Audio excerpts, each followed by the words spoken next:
சமூகம் டிவியினுடைய சொந்தங்களுக்கு வணக்கம். ஈரான் சரிந்து கொண்டிருக்கிறது.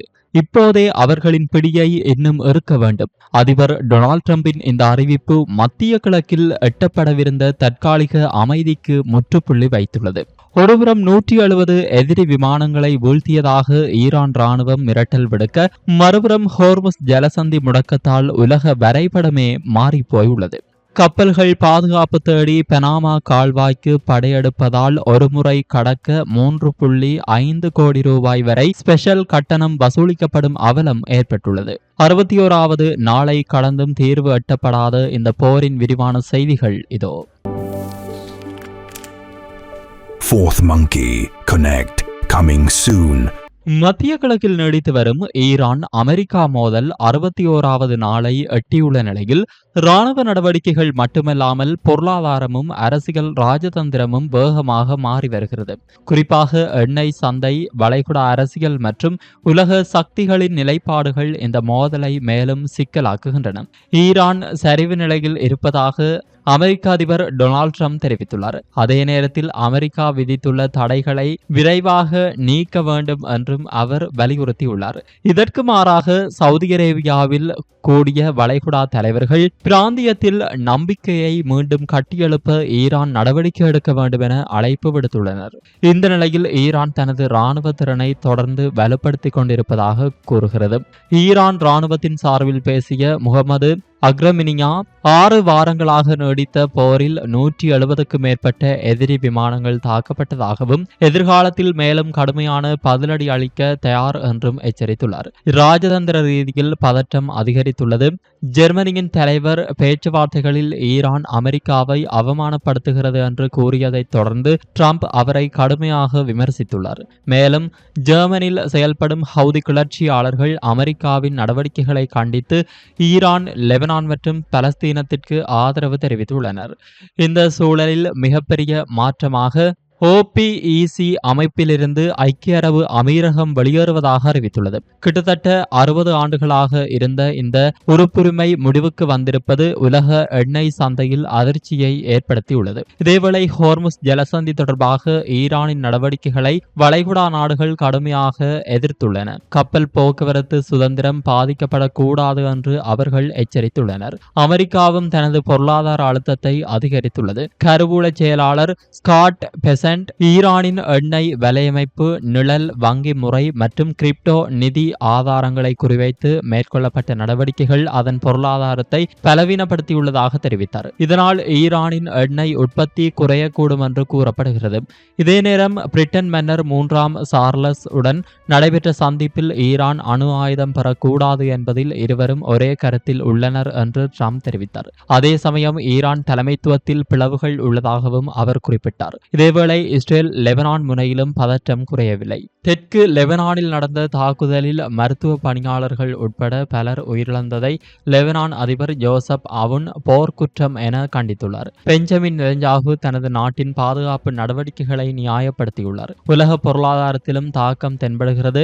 ஹோர்முஸ் ஜலசந்தி பிரச்சினை காரணமாக எண்ணெய் விலை உயர்ந்து பங்குச் சந்தைகள் சரிவை சந்தித்துள்ளன. இந்த மோதல் நீண்டகால உறைந்த மோதலாக மாறும் அபாயம் இருப்பதாக பல நாடுகள் எச்சரிக்கின்றன. 61வது நாளை எட்டியுள்ள ஈரான் மோதல் வரும் இராணுவ சம்பவமாக இல்லாமல் உலக அரசியல் மற்றும் பொருளாதாரத்தை ஆழமாக பாதிக்கும் ஒரு பலதரப்பட்ட நெருக்கடியாக மாறியுள்ளது.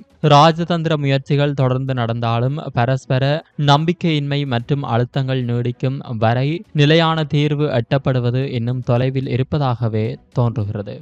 மேற்கு ஆசியாவில் போர் நிறுத்தம் அமலில் இருந்தாலும் அமைதி பேச்சுவார்த்தைகள் அனைத்தும் தோல்வியை நோக்கி சென்று கொண்டிருக்கின்றன. ஈரானின் சமாதான திட்டத்தை திட்டவட்டமாக நிராகரித்துள்ள அமெரிக்க அதிபர் டொனால்ட் ட்ரம்ப் அந்த நாடு பொருளாதார ரீதியாக சரிந்து வருவதாக கூறி தனது பிடியை இறுக்கியுள்ளார். ஈரான் முன்வைத்த சமீபத்திய நிபந்தனைகளை அமெரிக்கா ஏற்க மறுத்துள்ளது. ஈரானிய துறைமுகங்கள் மீதான அமெரிக்க கடற்படையின் முற்றுகையை உடனடியாக நீக்க முடியாது என ட்ரம்ப் திட்டவட்டமாக தெரிவித்துள்ளார். சவுதி அரேபியாவில் கூடிய வளைகுடா ஒத்துழைப்பு கவுன்சில் தலைவர்கள் ஈரானுக்கு கடும் நிபந்தனைகளை விதித்துள்ளனர். பிராந்திய ஸ்திரத்தன்மையை சீர்குலைக்கும் வகையில் ஈரான் நடத்திய துரோகத்தனமான தாக்குதலுக்கு பிறகு அமைதியை நிலைநாட்ட ஈரான் தான் கூடுதல் முயற்சிகளை எடுக்க வேண்டும் என வலியுறுத்தியுள்ளனர். பாகிஸ்தான் மற்றும் இஸ்லாமாபாத் வழியாக செய்திகள் பரிமாறப்பட்டாலும் ஹோர்முஸ் ஜலசந்தி விவகாரத்தில் ஈரான் காட்டும் பிடிவாதம் பேச்சுவார்த்தைகளை முடக்கியுள்ளது.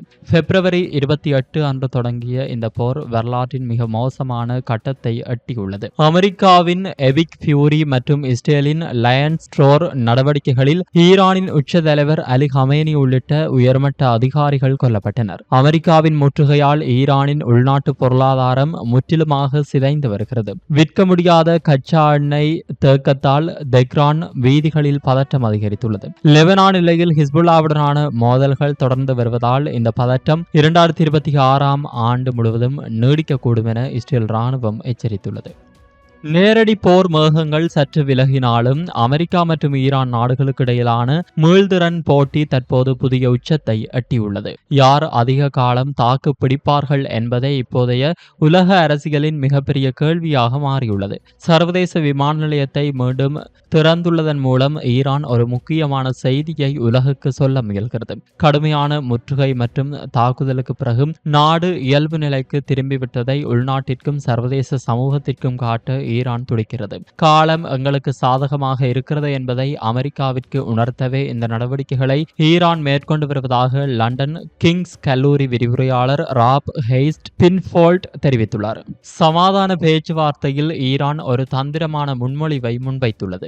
இப்போதைக்கு போரை முடிவுக்கு கொண்டு வருவது மற்றும் ஹோர்முஸ் ஜலசந்தியை திறப்பது ஆகியவற்றுக்கு மட்டும் முன்னுரிமை அளிப்போம் என ஈரான் கூறுகிறது. அணுசக்தி உள்ளிட்ட இதர சிக்கலான விவகாரங்களை பின்னர் கவனித்துக் கொள்ளலாம் என ஒத்திவைக்க ஈரான் முயற்சிக்கிறது. இதன் மூலம் உடனடி பொருளாதார நெருக்கடியிலிருந்து தப்பிக்க தெஹ்ரான் திட்டமிடுகிறது. ஈரானின் இந்த சமரச திட்டத்தை அமெரிக்கா ஏற்க மறுத்ததன் பின்னணியில் ஒரு பெரிய காரணம் உள்ளது. தற்போது ஈரான் மீது விதிக்கப்பட்டுள்ள கடுமையான கடல் முற்றுகை மற்றும் பொருளாதார தடைகளே அமெரிக்காவின் மிக சிறந்த அஸ்திரம். இப்போதே தடைகளை நீக்கிவிட்டால் ஈரான் மீண்டும் தனது அணுசக்தி திட்டத்தை வலுப்படுத்தும் என்றும் எதிர்காலத்தில் மீண்டும் போர் தொடங்கினால் தங்களுக்கு பலம் இருக்காது என்றும் அமெரிக்கா அஞ்சுகிறது. ஈரான் மீதான போர் மற்றும் ஹோர்முஸ் ஜலசந்தி மூடப்பட்டதன் விளைவாக சர்வதேச கடல் வர்த்தகம் வரலாறு காணாத மாற்றத்தை சந்தித்துள்ளது. ஈரானிய கடற்கரையோர பாதைகளை தவிர்க்கும் வணிக கப்பல்கள் இப்போது பல ஆயிரம் மைல்கள் சுற்றி பனாமா கால்வாய் வழியாக படையெடுக்க தொடங்கியுள்ளன.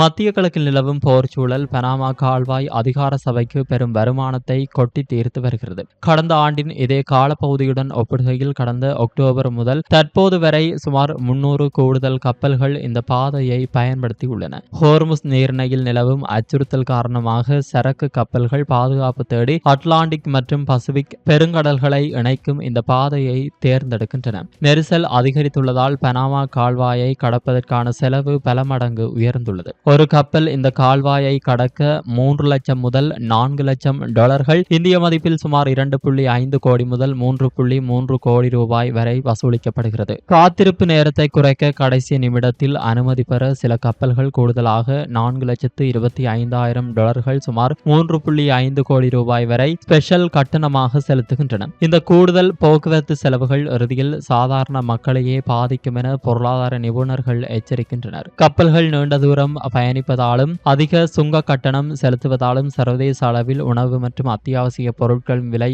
உயரும் அபாயம் ஏற்பட்டுள்ளது. மத்திய கிழக்கில் அமைதி திரும்பும் வரை பனாமா கால்வாயில் இந்த நெரிசல் குறையாது என அதன் நிதி தலைவர் விக்டர் வியல் தெரிவித்துள்ளார். இத்துடன் இந்த பதிவானது நிறைவுக்கு வருகிறது. இந்த பதிவு பற்றிய உங்களின் கருத்தை கமெண்ட்ஸ் பக்கம் வாயிலாக தெரிவியுங்கள். மீண்டும் மற்றொரு காணொளி வாயிலாக சந்திப்போம். நன்றி, வணக்கம். இது போல மேலும் பல வீடியோக்களை பெற சமூகம் டிவி நியூஸ் சேனலை சப்ஸ்கிரைப் பண்ணிக்கோங்க. கூடவே பக்கத்தில் இருக்க பெல் ஐகானையும் கிளிக் பண்ணிக்கோங்க. அப்படியே உங்களுடைய நண்பர்களுக்கும் ஷேர் பண்ணுங்க.